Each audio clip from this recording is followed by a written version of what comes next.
Hoje eu vou contar para vocês uma breve continuação da minha história. Isso foi muito pedido pelas pessoas que gostariam de entender mais como que eu continuei a minha vida após as perdas financeiras. Eu perdi tudo em casas de apostas, eu tinha uma vida confortável, tinha minha profissão, tive empresa, eu vendia cursos online. Isso foi algo que foi pedido por vocês, por algumas pessoas, e vou tentar fazer essa continuação, que eu acho que vai ficar legal também para quem assistiu o canal. E para quem está passando também por essa situação, que não é poucas pessoas, é muitas pessoas que querem saber como que eu continuei depois das perdas, como que eu saí do vício, como que eu dei continuidade para minha vida. Eu acho que isso realmente é importante. Eu ia até negligenciar essa parte, mas eu acredito que vai fazer todo sentido, principalmente para quem está passando por isso e precisa ver uma luz no fim do túnel, que é isso que eu estou mostrando aqui, meu processo de reconstrução e também que é possível você se reconstruir e que existe sim uma luz no fim do túnel. Se naquela época eu tivesse visto um vídeo assim, talvez eu tinha tido muito mais esperança e não tinha nem tentado tirar a minha própria vida devido ao vício, né? E todas as minhas perdas. Tem muita gente que está fazendo isso, infelizmente, é algo bem grave. Hoje mesmo eu recebi um relato de uma mulher lá que o filho dela tirou a própria vida. E ela me mandou uma reportagem que ela participou lá e tal. E eu achei bem difícil, né? São histórias muito duras. Tem muitas pessoas, recebi relatos de pessoas que mudaram de estado porque devem para agiotas. Eu não me envolvi com agiota, ainda bem, porque eu sempre tive medo disso e eu também não conhecia ninguém que emprestasse dinheiro e nem agiotas, porque eu estava numa situação também que eu sabia que se eu pegasse, muito provavelmente eu não conseguiria pagar. Eu já estava com empréstimos em banco e tal. Para banco até que tá tudo bem, né, a gente dever, mas o problema é dever para um agiota. Tem pessoas que estão com medo, temendo pela própria vida. Eu me mudei faz exatamente um mês hoje. E após eu ter me mudado, eu resolvi contar a minha história, que eu perdi tudo em casa de apostas. Foi 300 mil reais sozinha e mais do meu ex-marido. Juntos a gente perdeu porque ambos estávamos viciados nisso. Ambos perdemos tudo. Chegamos a vender tudo de dentro de casa porque precisávamos mudar de Florianópolis para Cascavel, no Paraná, que era onde a gente saiu, primeiramente, e a gente não tinha como pagar um caminhão de mudanças nem nada. E a gente também estava precisando muito de dinheiro, a gente viu essa saída de vender tudo, porque de Floripa até Cascavel dá mais de 700 quilômetros. A gente não tinha como pagar um caminhão. E custa caríssimo, né? Um caminhão custa mais de 8 mil reais para a gente fazer uma mudança assim de estado. Por isso também vendemos as nossas coisas e ficamos só com o que cabia dentro do carro. A gente tinha um Jeep Renegade, que foi o último que a gente fez a troca. Primeiro a gente tinha uma caminhonete, uma Ranger, ela valia ali na média de 200 mil reais. E a gente vendeu aquela caminhonete, e daí trocamos por um carro mais barato, mas ainda tinha um valor pago nele. Depois que a gente vendeu a caminhonete, a gente acabou gastando dinheiro e daquela caminhonete a gente passou para o carro mais barato. E aí a gente, como estava pago uma parte do carro, eu nem lembro qual que era o carro, a gente resolveu ir lá e financiar um Jeep para tentar ainda as apostas. E eu quero deixar claro que teve um vídeo que eu falei trader, muita gente me criticou, mas a palavra trader esportivo, tem muita gente que usa essa expressão. Eu não me envolvi com criptomoeda, com essas coisas. Foi apostas esportivas. Eu comecei na Bet365 com futebol. Eu fazia múltiplas. Para quem ficou questionando como que eu ganhei tanto dinheiro, eu fazia múltiplas também, que muitas vezes davam certo. Eu já falei, mas meu ex-marido, ele ganhou 100 mil reais em uma semana. Uma semana, 100 mil reais. Tem gente que ganha mesmo, pessoal. Depende de quanto investe. Meu ex-marido chegou a fazer uma entrada de 30 mil reais. 30 mil é a entrada de uma casa, mas ele perdeu, infelizmente, né? Porque quanto mais a pessoa ganha, mais abusada a pessoa fica. E voltando, quando a gente estava com o Jeep, a gente colocou só as coisas que cabia dentro do Jeep. Alguns livros, as roupas mais simples, porque o restante, as boas, a gente vendeu tudo, bolsa, vendeu tudo de dentro de casa, eletrodoméstico, louça, tudo, não cabia dentro do carro. E a gente queria vender. A gente conseguiu 18 mil reais com tudo isso. Que 17 mil perdemos, porque a gente não se contentou e acabamos perdendo também os 17 mil e voltamos com 1.000 reais de Floripa para Guaraniaçu, que é a cidade da avó do meu ex-marido. Voltamos para lá porque não tínhamos para onde ir. Então voltamos e ela nos ajudou, nos acolheu. Foi difícil aquela situação, sair de Floripa, ter gastado tudo, ter tido esse descontrole. A noite que eu gastei os 18 mil reais, que eu não gastei sozinha, meu ex também estava jogando, então ambos gastamos. Foi assim, uma noite que eu percebi que eu estava extremamente viciada, eu senti uma dor horrível, eu senti uma culpa, eu senti um desespero, porque eu sabia que eu tinha acabado com a minha vida. E isso faz parte do mundo de quem aposta, esse desespero, essa dor, essa angústia, saber que você destruiu tudo. E aquela noite eu lembro que eu fui dormir assim, nem sei como que eu dormi, porque eu tava um gelo no estômago, eu acordava com gelo no estômago depois que eu perdi minhas coisas, eu dormia muito mal e eu acordava assim com aquela coisa, assim, parecia que vinha um negócio assim, um gelo no estômago que embrulhava, sabe? Eu saber que eu tinha acabado com a minha vida. Eu me mudei faz um mês. E esse foi um momento muito aguardado por mim, que eu achei que nunca ia chegar. Porque tudo que eu passei, tudo que eu sofri, achei que nunca ia conseguir me recuperar financeiramente. Eu não enxergava luz no fim do túnel por uns 2 anos, eu não enxerguei. Esse momento de eu ter me mudado foi muito esperado e eu comemorei. Eu até gravei um vídeo, que eu vou soltar aqui para vocês, na noite anterior de eu me mudar, falando um pouquinho. Eu estava na casa da minha mãe, que é ela que me acolheu. Hoje é o último dia que eu vou morar aqui na casa da minha mãe. Eu vou me mudar. É uma kitnet, bem do jeito que eu sonhava, assim. Depois de tudo que aconteceu na minha vida, dos meus tropeços financeiros, muitas reviravoltas aconteceram na minha vida depois de 2022. Eu me envolvi com jogos de azar.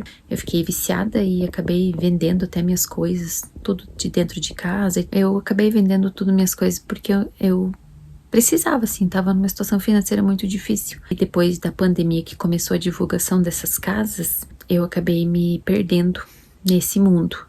Depois disso tudo, eu passei por um grande luto mesmo, eu perdi minha própria identidade. E hoje eu tô aqui para dizer para as pessoas que tudo tem solução. Só a morte que não tem, porque depois que morreu acabou mesmo. Então a gente precisa ter forças para lutar. E cada vez que a gente é resiliente, cada vez que a gente se permite mais um dia aqui e busca a evolução através da consciência, através de práticas que te fazem evoluir, como o autoconhecimento, o que me ajudou muito, a meditação, o autoconhecimento, viver o momento presente. Como eu me enfiei em muita dívida, até de banco, porque eu peguei empréstimo, tudo. Acabei com tudo, né, minha vida financeira. Então eu precisei ser muito forte, assim, para lidar com tudo. Uma pessoa que tinha um nome limpo, uma pessoa que tinha carro, que tinha uma boa condição, de repente ela se vê sem nada, é muito difícil mesmo. Eu sempre me imagino, assim, como uma árvore que tem as raízes profundas, assim, e tá passando por uma tempestade e ela resiste, sabe? Ela passa pela neve, passa pelo vento, por todas essas situações que a própria natureza impõe e ela permanece firme. Muitas vezes eu me imaginando sendo essa árvore me dava força, sabe? Pra permanecer forte. Então hoje eu quero me dar os parabéns. Segunda-feira é meu aniversário de 38 anos. Quero me dar os parabéns, sim, porque eu fui resiliente, eu fui forte, eu assumi meus erros, porque eu sei que tudo que aconteceu é culpa minha. Assumir os nossos erros também faz com que a gente fique muito forte. Eu não sei para que eu vou usar esse vídeo. Talvez eu complemente ele com outra parte da minha casa nova e tudo mais. Só quero registrar que eu consegui, depois de muita luta. Tudo que aconteceu foi em 2022. A minha recuperação começou em 2023 e agora em 2026 estou fazendo a minha primeira mudança significativa, que eu realmente estou sentindo que está me fazendo feliz de verdade. Quero compartilhar que você, independente do que você esteja passando, se você se manter firme, se você trabalhar a sua mente, você vai conseguir viver um dia de cada vez, viver o momento presente, esquecer de todas as preocupações e viver o agora, porque nada é mais importante do que o nosso presente. É Dionísio Cerqueira, Santa Catarina, que eu moro hoje. Porque sempre fico em dúvida. Ah, onde você mora? Onde você mora? Moro aqui, na minha cidade natal. Né? Fazia 20 anos que eu estava fora, eu vinha só visitar minha mãe, às vezes ficava um tempão sem vir. E vim no momento propício, porque minha irmã faleceu dia 25 de janeiro do ano passado. E a minha mãe ficou bem mal, porque minha mãe cuidava dela, ela teve uma infecção generalizada, foi para UTI. Eu nem consegui ir no enterro dela porque eu não tinha dinheiro. Eu tinha esgotado minhas possibilidades, não ia pedir para o meu irmão, porque ele já estava pagando todas as despesas do velório. Então eu não tive a ousadia de pedir para ninguém dinheiro. Pedi para um amigo meu lá, ele só me enrolou, não me emprestou o dinheiro. E aí tá tudo bem também, né? As pessoas não têm obrigação também com as nossas dores ou com nossos problemas. E tá tudo bem, só que foi bem doloroso para mim não ter ido ver ela e nem ter ido no velório. Exatamente isso, até que as perdas tiraram de mim. Até isso. Até no enterro da minha irmã, que eu nunca mais ouvi ela, tá lá enterrada, eu não consegui ir por causa que eu, né, lasquei com a minha vida. Esse é o alerta. Imagina tudo que pode acontecer numa vida de uma pessoa porque ela se envolve com jogos. O que aconteceu depois que eu saí de Florianópolis e fui para Guaraniaçu, na casa da avó do meu ex-marido? Ficamos lá por mais ou menos uns 15 dias, ou 20, não lembro exatamente, e ela viu que a gente chegou lá só com as coisas dentro do carro, as malas e alguns objetos, né, que ainda deixamos dentro do carro para não passar por aquela vergonha tremenda, e fomos com mala e cuia, com as nossas cachorrinhas também, que eu tenho a Meg e a Mora, mas que estão com meu ex-marido, porque eu não tive condições de ficar com ela. Tem que pagar pet, ração, e elas são uma raça que tem. Elas são de raça porque quando eu ganhei a Meg, eu quero justificar aqui porque as pessoas são contra cachorro de raça, né? Mas eu ganhei a Meg de um ex-namorado meu. Ele me deu. E eu fiquei com ela. E depois a Meg deu um filhotinho. Teve um filhote lá, por causa que ela se envolveu com o cachorro do meu ex-marido, e aí ela teve a Mora. E a gente ficou com a Mora também. Chegamos lá na casa dela, ficamos esses 15 dias, ela viu que a gente estava na pior, emprestou 10 mil reais pra gente recomeçar nossa vida. Ela viu que ele estava terrivelmente mal, a gente estava psicologicamente muito abalado, estava péssimo nossa situação. Aí ela emprestou 10 mil, fomos procurar um lugar para morar lá em Cascavel, achamos uma kitnet bem baratinha, afastada do centro, tudo, era R$ 800.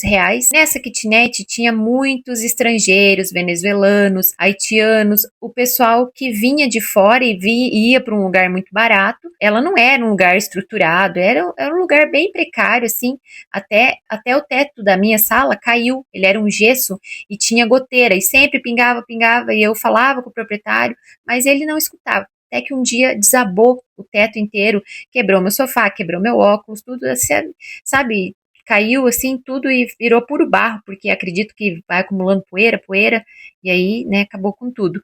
Então era um lugar bem desestruturado assim, mas eu sempre deixava limpinho, vou até mostrar uma foto aqui, dentro desse condomínio que tinha todo esse pessoal, era tudo alugado, esse kitnet, porque é barato, tinha umas 30 kitnet, tinha bastante criança, tinha bastante barulho, tinha cachorro, então assim, era tipo um cortiço mesmo, era uma coisa louca. Era realmente, vou falar a realidade.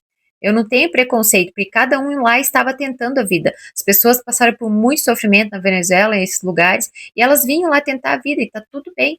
Eu até conversava com as pessoas lá, e eu aprendi muito sobre tudo. Às vezes, lá na frente, que tinha um lixeiro, às vezes passava pessoas lá catar lixo, e eu ficava pensando, olhando para aquilo, eu ficava pensando, nossa, eu não quero envelhecer e estar passando por isso. Por isso que também me deu forças para mim reconstruir a minha vida, tudo isso. Nesse momento, a gente estava com o nosso carro ainda, que não estávamos mais pagando as parcelas, porque não tinha dinheiro, mas o banco ainda não tinha apreendido ele. Quando a gente se mudou com os 10 mil, compramos os móveis, né, o básico para viver, compramos comida, compramos material para voltar a trabalhar, porque eu sou da área estética e meu ex-marido também, ele trabalha com micropigmentação capilar, reconstrução de areola para mulher que teve câncer de mama. A gente tinha uma formação maravilhosa. Nossa área é muito bem paga. A gente tinha competência, eu trabalhei 8 anos na área, porém, eu estava muito mal da minha mente. E quando a gente se mudou com os 10 mil, o meu ex-marido já foi procurar os clientes e tal para voltar a atender. Então a gente comprou os material para voltar, porque não tinha mais nada de material. Fiquei 2 anos parada, ele também. Então tivemos que comprar material, tudo, pigmento, tudo que coisa que vence, né? E outras coisas que a gente se desfez também de muito material nosso. Então tivemos que comprar tudo do zero também. Então, e essas coisas são caras para comprar. Os 10 mil reais durou super pouco. E aí ele conseguia os clientes lá, porque quando a gente retornou, as pessoas, né, clientes antigos já vieram para fazer procedimentos, porque a gente era muito competente, a gente era muito bem visto na cidade de Cascavel. Então a gente só fez um anúncio lá nas nossas redes, já tivemos alguns clientes, e o procedimento nosso, os procedimentos dele, por exemplo, cobra 2 mil, 3 mil reais. Então dava para ter uma boa grana, só que não é sempre que tem o procedimento, porque exatamente porque é um custo mais alto, não tem assim, nossa, um monte de clientes. Tem que ter um bom marketing para você conseguir clientes. E eu também, na minha profissão, voltei, fiz uns retoques das minhas clientes, retoque um pouco mais barato, mas eu cobrava lá R$ 850, R$ 700 e ganhava um dinheirinho. Então começamos a tentar manter a nossa vida, mas a gente estava ganhando pouco, a nossa cabeça estava muito mal, então isso também não ajudava para conseguir os clientes. Eu estava com uma escassez muito grande, eu via tudo era negativo, para mim tudo era escasso, o mundo era escasso, porque eu entrei na frequência da escassez, eu perdi tudo, então quando a gente perde tudo, a gente entra numa frequência de escassez. Estava tentando sobreviver, estávamos sobrevivendo realmente. As minhas cadelas eu demorava para levar no pet, 15, 20 dias, tentava pagar, né, o pet para elas para não se embolarem tudo e elas precisam de banho, porque são os cachorrinhos que passam uma semana já estão fedendo já, mesmo ficando dentro de casa. Quando a gente se mudou também, eu não consegui, a gente não conseguiu comprar máquina de lavar, então eu ia lá para casa da avó do meu ex-marido, não sei se é 40 ou 60, que dá de Cascavel até Guaraniaçu, e a gente ia lá lavar a nossa roupa. Tanto que assim, a gente tava tanto numa escassez que eu comprei lençol, mas eu comprei, eu acho que um lençol bem barato lá na van. Aí eu comprei 2 toalhas apenas, eu me secava com uma toalha, ele com uma. A gente não tinha máquina de lavar e a gente usava aquela toalha vários dias. Ai, vou confessar aqui, né? E, nossa, aquela sensação, era uma toalha bem fininha e ela, quando se secava, ela já ficava toda molhadona, assim, era bem difícil. E teve uns dias que choveu lá, era bem úmido. Tipo, tudo, qualquer detalhe, assim, era horrível. E bom, íamos lá lavar roupa na avó dele. Era difícil, né? Eu tive que engolir muito meu orgulho, mas eu tentava ser forte. Por fora eu sorria, eu tentava manter a calma, porque eu nunca fui uma pessoa assim, não faz parte do meu feitio ficar mostrando assim minha fragilidade e também ficar reclamando das coisas ou me lamentando pelo que aconteceu. Eu assumo minhas responsabilidades e sigo em frente. É isso que eu faço. Acredito que essa é a melhor forma de a gente não sofrer. Sofrer menos. Quando a gente assume a responsabilidade, é melhor. Depois de uns 2 meses eu parei de ir lá lavar roupa, porque é chato, né? Chato. E também tinha que pagar gasolina para ir até lá. Não era fácil. E depois também, de um tempo, o carro foi apreendido, ele estava financiado pelo Itaú, e mesmo devolvendo o carro, e ainda o Itaú deixou uma dívida de 40 mil no meu nome, e não estava certo isso, mas eu não tinha advogado para entrar com uma ação, ou rever esse valor, pedir para o advogado rever esse valor, se realmente estava certo, mas eu acredito que não estava certo, porque eu já tinha pagado uns 40% do carro, e quando eles apreenderam, eles ainda me deixaram com uma dívida de 40 mil. Até hoje está lá e está correndo juros. E hoje eu ainda tenho uma dívida de R$ 300 mil. Só que com o tempo eu vou acertar. Eu estou trabalhando para isso. A gente se mudou em setembro ou outubro, eu não lembro ao certo, para a kitnet. E em dezembro eu voltei a apostar, com aquele dinheirinho que eu ganhava dos meus clientes e tal. Voltei a tentar o mercado, como se diz, né? A gente assistia um cara que ele falava sobre futebol virtual, que ele faturava e tal. Compramos até uma mentoria dele, iludidos, e tentamos novamente, né? Em dezembro estava lá apostando. Isso se chama recaída. Quem tem um vício sabe que isso acontece, sim. Não vou negar, porque eu estou contando minha história completa aqui, não estou escondendo nada. Fiquei nesse ciclo novamente de aposta de dezembro até julho de 2023. Estava ganhando, perdendo, mas estava mais perdendo. Quando eu voltei para o vício, eu comecei a apostar no futebol virtual, que era da mentoria que a gente tinha feito. Um certo dia, a gente estava naqueles grupos do Telegram que tem os sinais, que quem é desse mundo sabe que existe. E um dia apareceu um cara que a gente acompanhava na rede social e também no Telegram, que ele falava que alavancava a banca e tal. E a gente caiu, né? No conto vigário. Pagamos uns R$ 300 para entrar no grupo dele, para alavancagem de banca. Colocamos R$ 1.000 na nossa banca para tentar alavancar ela com futebol virtual. No fim, ele levantou a banca, dele abaixou a banca, daí perdemos tudo naquela noite. Era um dinheiro que a gente não poderia ter perdido, a gente tinha compromisso, tinha que pagar aluguel, tinha as contas para pagar e a gente arriscou tudo. Nesse dia, eu fiquei devastada mais uma vez, me culpando horrores, por que eu fui acreditar mais uma vez, por que eu fui cair nisso mais uma vez, mas era por conta do vício mesmo. A gente não enxerga, a gente fica cego, é uma ilusão assim que não tem como explicar. Só quem tá nesse mundo sabe como que é ilusório esse mundo. Além de apostar, eu fumava. Eu estava, já desde que eu comecei a apostar, eu já voltei a fumar. E nesse dia eu fumei muito por causa do estresse que eu estava passando, passei por um estresse gigante. Eu até cheguei a mandar mensagem pro cara implorando para ele devolver meu dinheiro, porque eu precisava daquele dinheiro que eu não podia ter perdido e tal. Mas o cara cagou pra mim, óbvio, né? E aí eu tive que lidar com as consequências de ficar sem R$ 1 no bolso. Eu e meu ex-marido, obviamente, os dois perderam tudo que tinham. E eu fumei bastante aquele dia. E eu fui dormir umas 2 horas da manhã. E eu tava bem estressada e bem agitada por causa da nicotina. A nicotina deixa a gente agitado, principalmente a gente fumar muito. E à noite ela prejudica muito o sono. Quem fuma sabe. Naquele dia eu fui deitar umas 2 horas da manhã e eu não conseguia dormir, porque começou a me dar uma dor na minha nuca. Parecia que tava estourando umas veinhas. Eu escutava um barulhinho assim, tss, tss, sabe? Um barulhinho parecia que tava estourando as veinhas, estava entupido.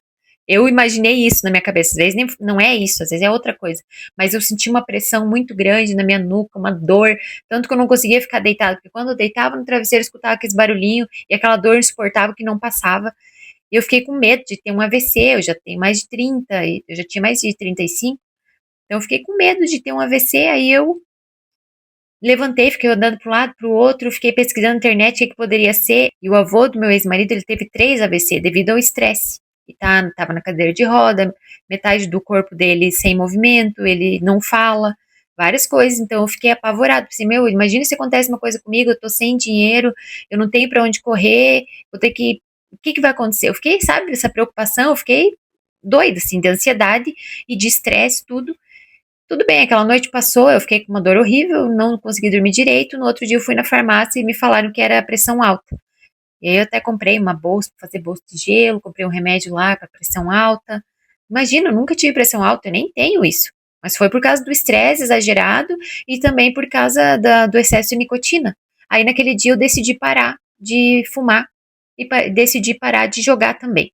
Porque eu tinha acabado com tudo, eu já tinha pedido o dinheiro emprestado. Nesse processo que eu voltei de dezembro até julho, eu pedi dinheiro emprestado para os meus amigos, para os meus irmãos, mas eu não pedi muito, eu pedi de 500, 200, 300, R$ 1.000, e me emprestaram porque eles sabiam que eu era uma pessoa esforçada, que eu tinha meu histórico bom.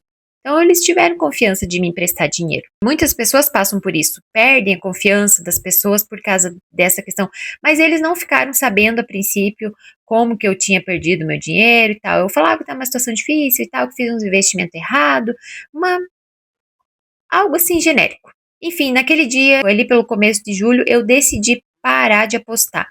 Porque eu pensei, não tem como, não, eu vou ganhar dinheiro nisso, eu destruí 2 vezes a minha vida, que foi lá quando eu perdi tudo no ano de 2022, e também quando eu perdi ali em 2023. Então eu fiquei na recaída ali uns 8 meses praticamente, e não resolvi minha vida, só me afundei mais, perdi mais a confiança das pessoas.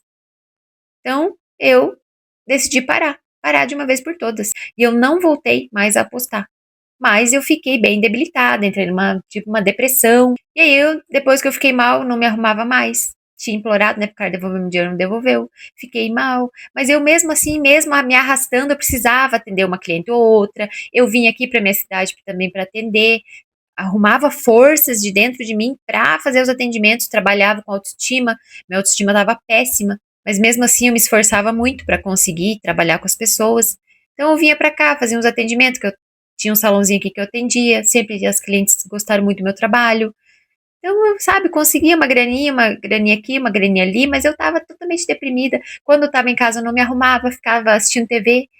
E eu também peguei uma mania eu baixei um joguinho de aquelas pecinhas que se encaixam, você vai pra baixo e você continua, nem sei o nome daquele jogo, é uns bloquinhos. Eu não jogava mais de perder dinheiro, mas eu ficava jogando aquilo lá horas e horas, às vezes ficava 4 horas jogando aqueles negócios lá, deitada na cama, acabada.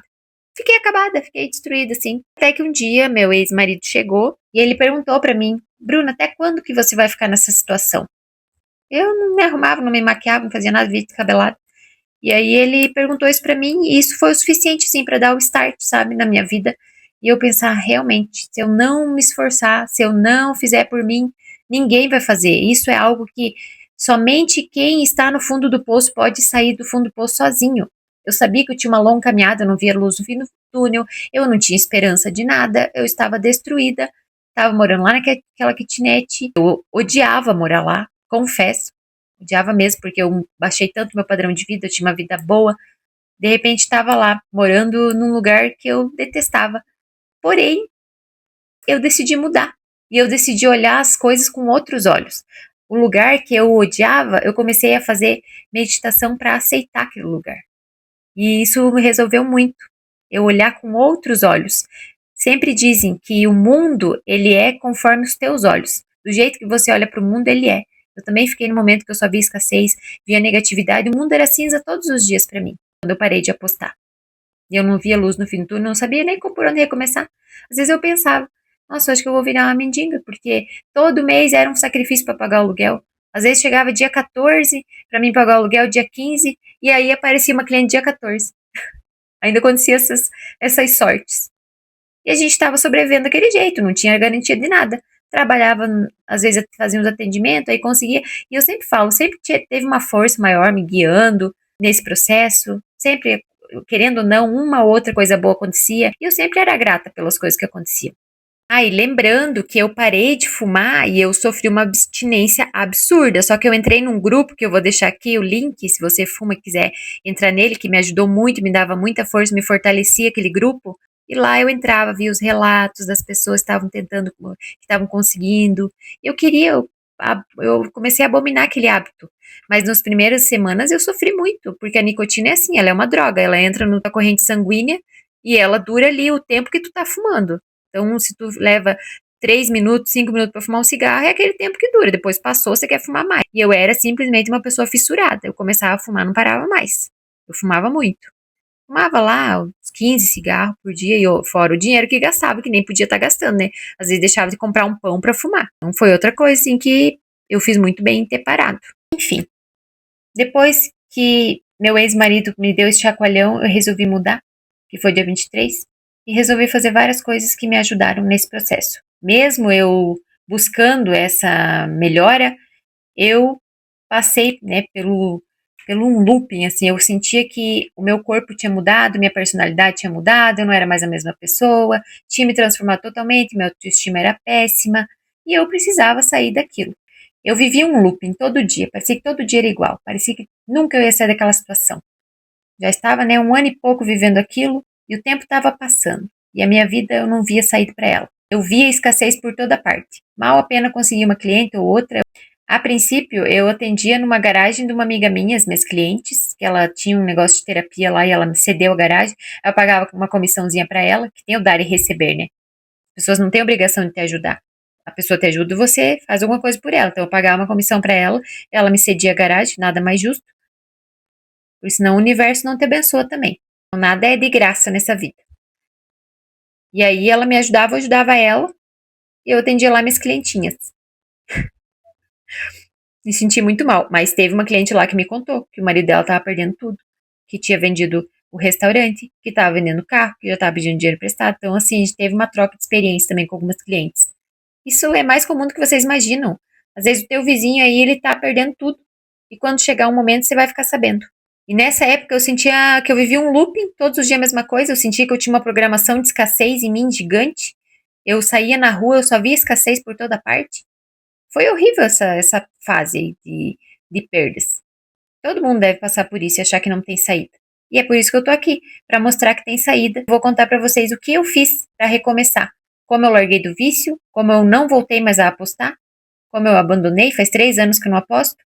E aí vocês vão entender como que eu saí do vício, o que que eu fiz para sair do vício, o que que aconteceu. E é esse um vídeo, eu acho que acredito que quem está envolvido com isso gostaria de ver. Por enquanto eu fico por aqui, eu vou continuar no outro vídeo, dando continuidade no assunto, o que que eu fiz, o que eu deixei de fazer. Se você quiser me acompanhar no Instagram, pode acessar lá, todos os dias eu estou postando meu dia a dia, eu já contei lá bastante coisa. Se você está passando por isso, você pode se sentir motivado lá, as pessoas me mandam muitos relatos de que estão motivadas. Eu não gostaria que esse vídeo aqui ficasse muito longo, por isso que eu não vou me estender e contar como que eu fiz para sair, porque é outro vídeo, é uma nova fase.